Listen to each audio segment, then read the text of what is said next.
¿Qué habría hecho si hubiera gozado de libertad? No sé si habría aceptado ser periodista bajo el proceso, ejerciendo la mentira cotidiana y el disimulo inicuo.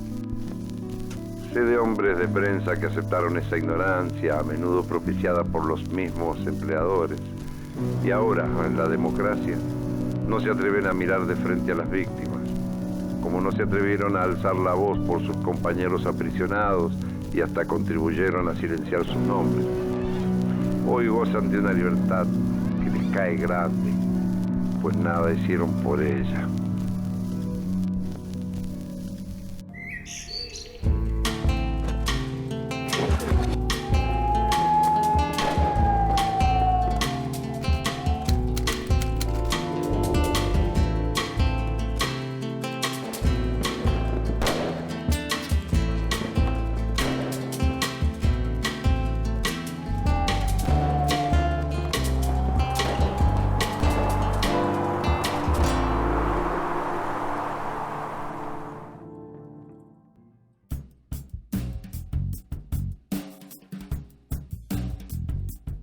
Uno de los sectores que más sufrió la represión ilegal, incluso antes del golpe del 24 de marzo de 1976, fue el periodismo. La persecución no solo se dio contra los periodistas profesionales de los medios masivos, sino también en la Escuela Superior de Periodismo, que desde comienzo de los 70 vivía en una efervescencia política propia del momento histórico.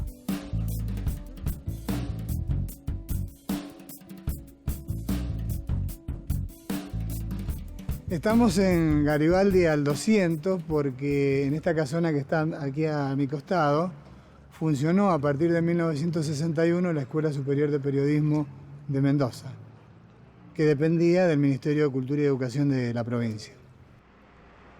En el año 1970 se produjo un ingreso récord de estudiantes a la Escuela de Periodismo. Entraron casi 200 jóvenes, la mayoría mujeres. La escuela funcionó hasta 1972 aquí en Garibaldi al 200 y se trasladó hacia mediados de 1972 a la calle Belgrano.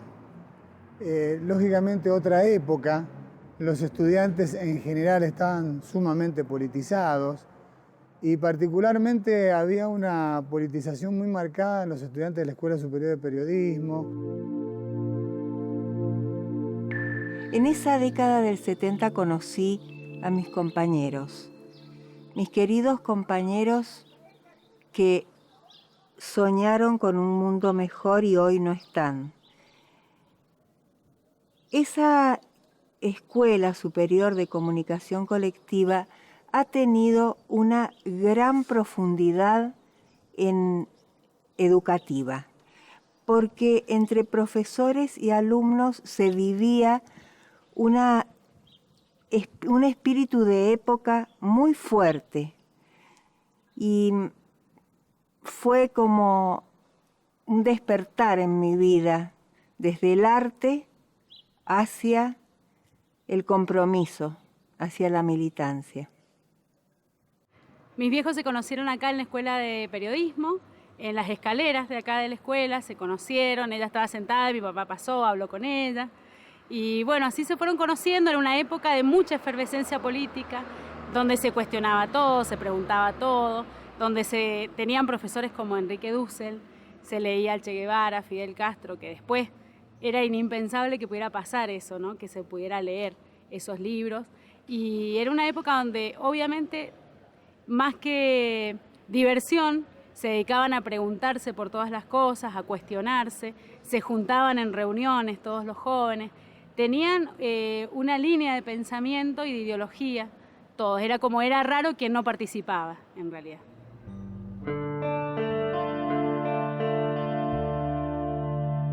El padre de Gladys, Amadeo Sánchez, decidió incorporarse a la guerrilla del ERP en Tucumán.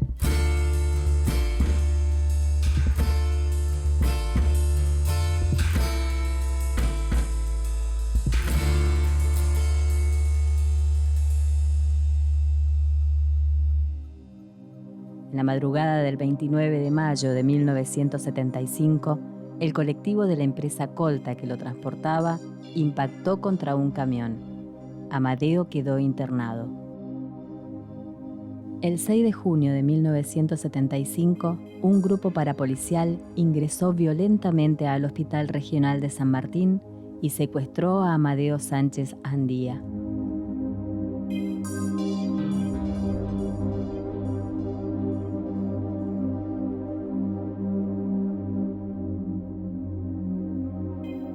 Un grupo de personas entra accionando bruscamente. Por ejemplo, a mí se me tira al piso, se me da unos culatazos con armas largas y veo que a mi hermano lo levantan en vilo bruscamente y siento su queja, es decir, despacio, despacio, me duele mucho. Y así desaparecen por los pasillos del hospital con ese quejido de bueno. Y a mí permanezco tirado en el suelo con la consigna de un señor que me apunta y después también desaparece.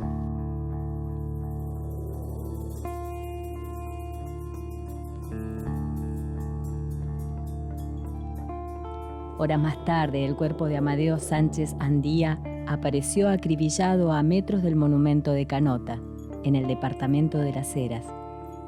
El ex represor, Carmelo Cirela Paredes, señaló como responsables del secuestro y asesinato de Amadeo a un grupo de efectivos de la Policía Federal. Sé que el grupo que secuestró a esa persona era Cardelo, Alex. A la delegación, yo no lo vi en la delegación, pero sé que lo mataron. Pero eso ya tiene que ver con Cardelo y Alex. Eso fueron 2 o 3 personas nada más. Para mí, un joven con 26 años, idealista, que tenía el deseo de cambiar una realidad política, aunque no era su país, aunque él era peruano, alguien que deseaba que las cosas estuvieran mejor, que hubiera más justicia social, alguien que se comprometía más allá del momento que se estaba viviendo, alguien que a pesar de estar estudiando 2 carreras universitarias se tomaba el tiempo para ir al barrio San Martín o a las villas a enseñarle a los chicos. El crimen de Amadeo Sánchez Andía causó un gran impacto y provocó el repudio inmediato entre los estudiantes de la Escuela Superior de Comunicación Colectiva. Los alumnos reaccionaron, convocando a un homenaje y paro universitario.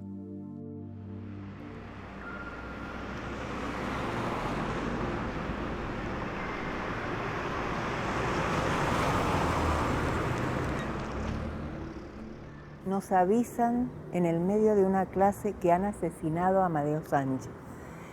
Nosotros, en el impacto, dejamos la clase, nos fuimos a la calle San Martín y Liniers. Me acuerdo que era un rastrojero con papeles y empezamos a pintar "Han asesinado a Amadeo Sánchez". Nos fuimos al diario Los Andes y en el diario un profesor nuestro nos dijo: no puedo hacer nada. Entonces nos organizamos y creamos la revista Amadeo Sánchez, una revista en la que poníamos nuestra ideología, exponíamos las problemáticas, denunciábamos cosas y la firmábamos PRT en Comunicación Colectiva. Yo era la bailarina del PRT. ¿Y qué pasó? Que cuando salió el segundo número, el tercero, empezó a concentrarse la represión y no nos dejaron seguir viviendo. Mataron a mi compañero Daniel Moyano y a mi compañera Virginia Suárez. Trabajábamos juntos y ellos son detenidos desaparecidos.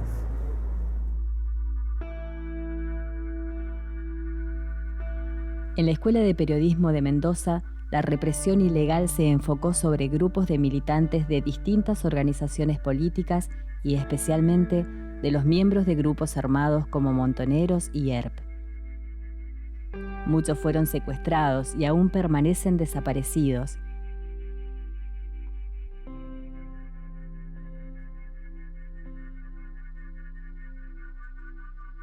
Billy Lihán había llegado a la escuela era hermoso, tocaba la guitarra, tenía a todas las chicas locas. Y estábamos en el centro de estudiantes, los dos. Conformábamos un grupo alegre. No era un chico violento, no era un terrorista. Por eso su desaparición nos lastimó tanto, porque era un muchacho alegre, divertido, cariñoso, muy querido y muy respetado por todos. A fines de 1975, miembros de las Fuerzas Armadas visitaron distintos medios de comunicación de Mendoza para advertir a los periodistas que no publicaran información sobre los operativos de las fuerzas de seguridad. Para entonces ya se producían en la provincia secuestros, robo de bienes, torturas, asesinatos y desapariciones. Al diario de los Andes, donde yo era jefe de policiales, caen 2 oficiales de la aeronáutica, de la 4ª Brigada Aérea. Me dice, mire, acá se acabó la joda. A partir de mañana no se puede publicar absolutamente nada de los procedimientos que nosotros vamos a empezar. Al día siguiente. La responsabilidad de lo que se publique no solo va a ser para el diario, sus propietarios, sino para el jefe de la redacción y para el cronista que escriba las crónicas cuestionadas. Me dice, ¿le quedó claro? Sí, señor, muy bien. Buenas tardes. Salí de la redacción, censura absoluta. Al día siguiente lo detienen a Bonardel como a tantos otros.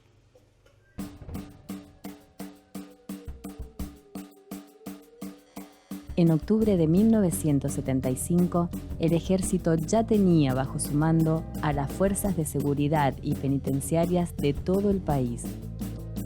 Además, el ejército tenía bajo su responsabilidad todas las acciones sobre la denominada lucha antisubversiva.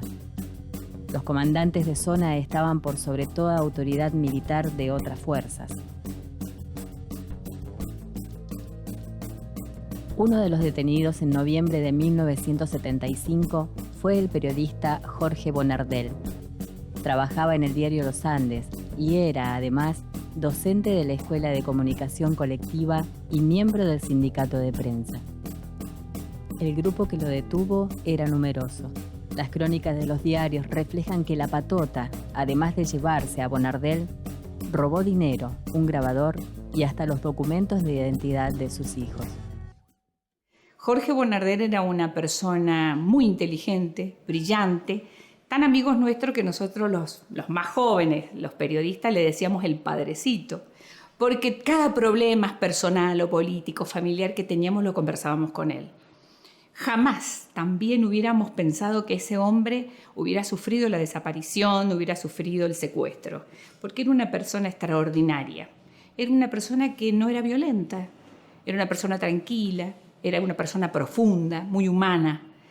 Y a nosotros nos afectó profundamente porque de estar conviviendo con compañeros de prensa, de repente no solamente él desapareció, sino que también arrestaban a varios otros compañeros que compartíamos en Casa de Gobierno la prensa en la Casa de Gobierno. Nos encontramos con Pedro Dante Sánchez, que era el jefe del Departamento 2 de Inteligencia.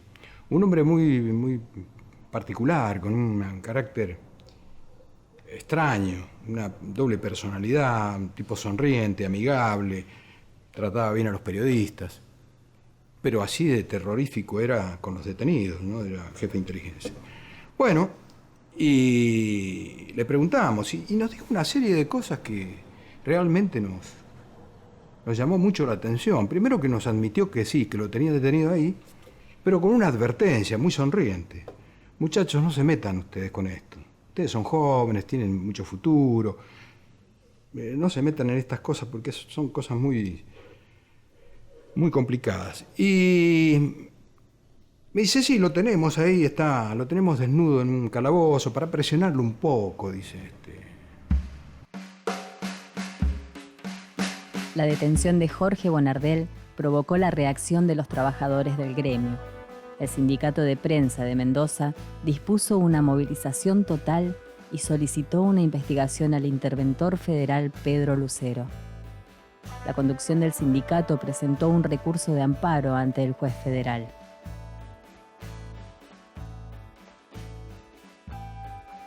Tomamos inmediatamente conocimiento, planteamos con Ventura, que era el secretario general del sindicato, un recurso de habeas corpus ante el juzgado federal, que en ese momento nos atendió Miret, quien, después de darle trámite y solicitar la información a las Fuerzas Armadas, nos informó que estaba a disposición del Poder Ejecutivo. El diario Mendoza publicó que de manera extraoficial sabían que Jorge Bonardel estaba a disposición del ejército. Lo tenían detenido en la 8ª Brigada de Infantería por averiguación de supuestas actividades subversivas.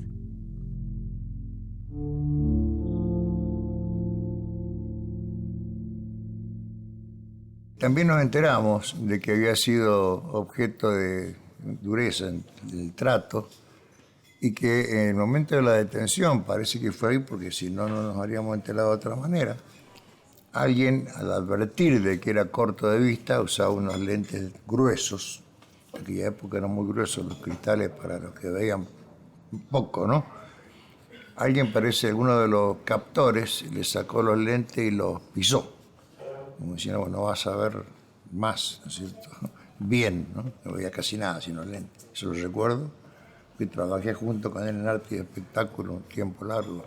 Era un hombre muy afable, con el cual se podía conversar, tal es así que bueno, nos dispensó la calidad de amigo cuando el conocimiento había sido, bueno, mío un poco a través de la acción profesional con el gremio, pero era un hombre con el cual se podía conversar, se podía analizar las situaciones y uno ha sentido mucho, no solamente lo que ocurrió con respecto al secuestro, sino que con posterioridad y por la información que nos dieron de que posiblemente no hubiera sido un accidente, pero que realmente lo atropelló un vehículo en Francia y lo mató. Algunos opinan que podría haber sido intencional de él, ¿no? Es decir, esa fue un choque muy grande, porque eso indicaría el estado en que quedó después de haber sufrido lo que sufrió durante casi 4 años, ¿no? A comienzos del mes de enero de 1976, miembros de la organización Montoneros realizaron una acción de propaganda armada en la comisaría primera de la ciudad de Mendoza. En la puerta, como custodio, estaba el agente Rubén Cuello, quien repelió la agresión del grupo. Luego de un intenso tiroteo, Cuello cayó abatido. La muerte del agente endureció las medidas represivas de las fuerzas de seguridad. El jefe de policía, Julio César Santuchone, prometió venganza y salió a la casa de militantes políticos. El 13 de marzo de 1976, el diario Los Andes dio a conocer una lista de personas que estaban detenidas por las fuerzas de seguridad. La nómina incluía a más de 100 personas, que en su mayoría sufrieron torturas.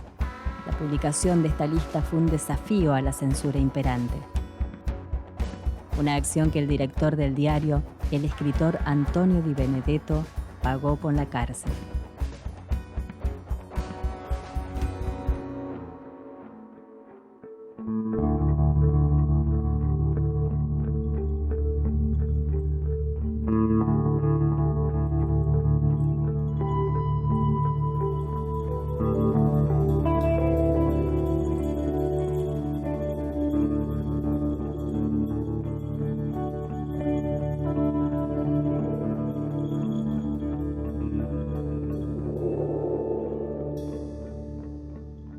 Hubo un almuerzo en la 8ª Brigada de Infantería de Montaña, que estaba a cargo del general Santiago en ese momento, uno de los hombres más duros que tuvo el ejército en aquella época, y convocaron a los directores de medios de Mendoza y a corresponsales de medios nacionales. Yo en ese entonces no era ninguna de las dos cosas, pero sí lo eran Dante Di Lorenzo, el diario Clarín, y Doblado Calzada, corresponsal de La Razón. Los dos me contaron la misma versión. Estaban almorzando y en un momento se pone a hablar Di Benedetto con Santiago y le dice, mire, ustedes han detenido a un hombre nuestro, un periodista intachable, una persona de bien, al que yo conozco mucho y tenemos mucho aprecio, bla, bla. Y le dijo Santiago, le respondió, mire, de eso no hablemos, con esto no nos metamos, no se meta. Y en otro momento del almuerzo, para hacerlo corto, Di Benedetto tiene una frase desafortunada para el momento, por la gravedad, y le dice, ¿sabe qué pasa, general? Que los militares son muy brutos para entender estas cosas. Y este fue uno de los grandes problemas que tuvo Antonio Di Benedetto poco tiempo después.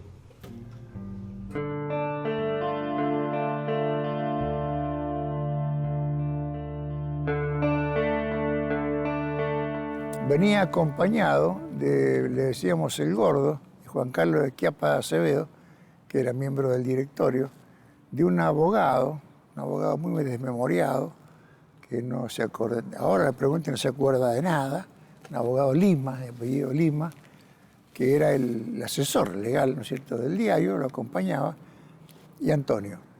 Supuestamente venían los tres detenidos, no venían los tres detenidos. El detenido era Antonio y los otros eran una suerte de acompañantes. Se demuestra porque fueron liberados al poco rato, ¿no? Se fueron. Bueno, yo al Gordo lo conocía, nos conocíamos de chico, y el Lima ese también, que era el abogado que redactó, digamos, tratándonos de subversivos a todos, que no lo éramos simples periodistas.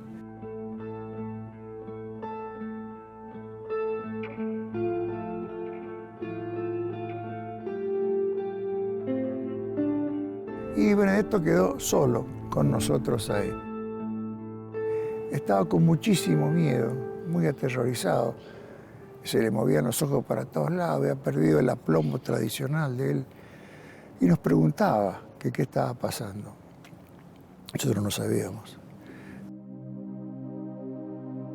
Fue muy lamentable. Fue una actitud muy cobarde la que tuvo el diario. Uno puede entender y hasta disculparlos si la verdad hubiese sido, como ellos querían hacerlo entender muchos años después, de que los habían amenazado con detenerlos a ellos y de clausurar el diario, que por eso no hicieron absolutamente nada con nosotros. Pero ahí había una cosa ideológica detrás. Los dueños eran muy conservadores o tenían una ideología muy de derecha. Entonces nosotros, algunos de nosotros, y sobre todo los que habíamos sido detenidos, para ellos encarnábamos lo que decían los militares. Éramos subversivos. O éramos comunistas. No soy un hombre rencoroso, no. Una vez me preguntaron si había perdonado estas cosas y dije que sí, porque yo no puedo vivir con esa carga. No podía evolucionar como persona ni como periodista. Otra cosa es olvidar, eso no se olvida.